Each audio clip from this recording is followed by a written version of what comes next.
بسم اللہ الرحمن الرحیم۔ روسی صدر نے کہا ہے کہ پیغمبر اسلام کی توہین آزادی اظہار رائے نہیں ہے۔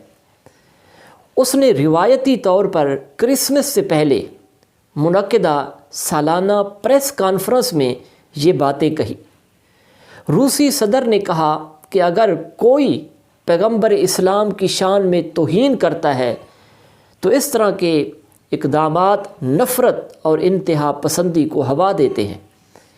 روسی صدر کے اس بیان کا مسلم دنیا میں خیر مقدم کیا جا رہا ہے۔ روسی صدر کا پریس کانفرنس میں کہنا تھا کہ پیغمبر اسلام کی توہین مذہبی آزادی کے خلاف ورزی ہے اور اسلام کے چاہنے والے لوگوں کے مقدس جذبات کی خلاف ورزی ہے۔